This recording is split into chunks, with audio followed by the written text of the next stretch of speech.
So, right, so in the finals today, you got Demarius Russell from the U.S. Army. He's going to do his thing against, um, Junior Costello, my opponent.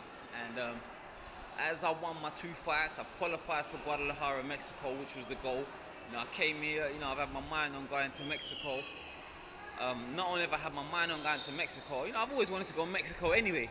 You see things on TV about Mexico, so it's crazy that boxing can actually bring an opportunity for me to actually go to Mexico. And now there's one thing, I've watched the podiums, I've seen people get awards on podiums.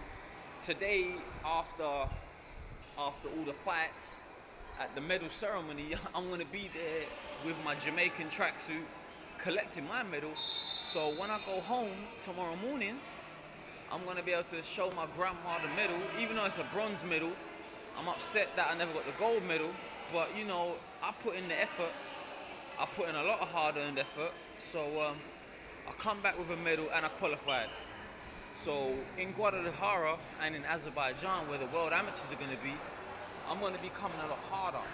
I've proven that I can mix it with world-class company. I've proven that I can win against world-class company.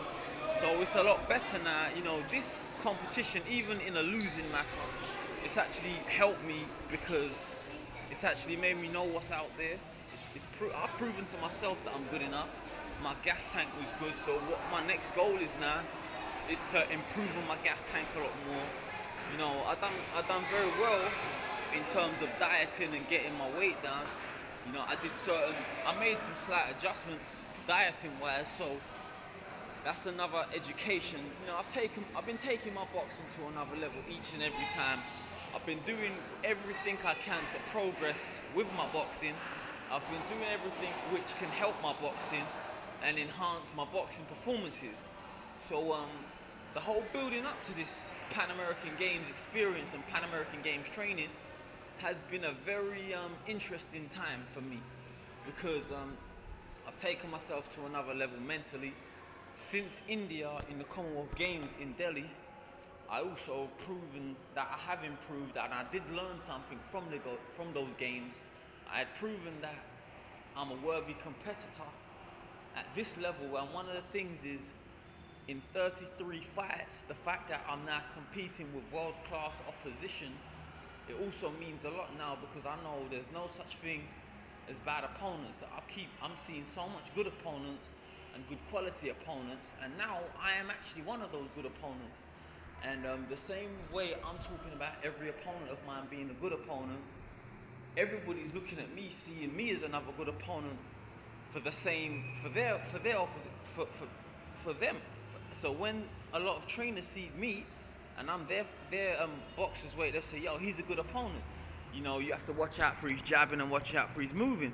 So that's another interesting part, that I'm in the mix with so much of these folks. A lot of people tip me to get the gold medal, but that Dominican Republic guy from Dominican Republic, Junior Castillo, he fought an extremely intelligent fight. I must admit, that was the first time in the ring I could really say I was in there with someone that was able to just outthink me a little bit more and apply a little bit more ring savvy.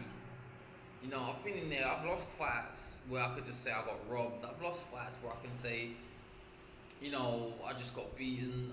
I could say, yeah, I got stopped, it was wrong. But, I can actually say, for this occasion, he just was able to read me, and he just outsmarted me, and he forced me into another game plan. And when I was critiqued by even Julian Jackson, former world light middleweight champion, and the whole of Virgin Islands, they said to me that even when I was being aggressive, I boxed well as an aggressive fighter, but the problem was because that's not my style. Junior Castillo, he forced me to box out of character, and he was able to exploit the fact that I'm fighting a fight that he knows I'm not used to fighting. So he was able to do what he had to do with that. And the last round when I came at him, he tried to kill the clock. So a lot of people were saying that The second round is where he put in so much work in the second round, which could have stopped me from winning the whole competition. Because the last round I came back hard at him, and I think he was tired somewhat because he was trying to kill the clock. He didn't want to work anymore.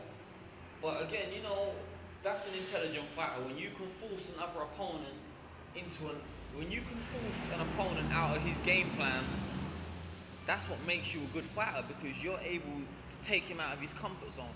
I'm used to working out of my comfort zone, but I must admit, in this situation, when you're against a good guy like Junior Castillo,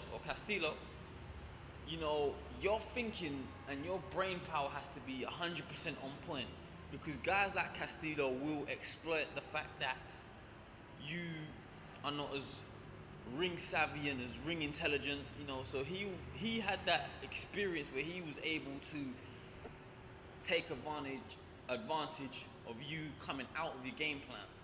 So that's what's going on in Panama City, man. It's been a real good time.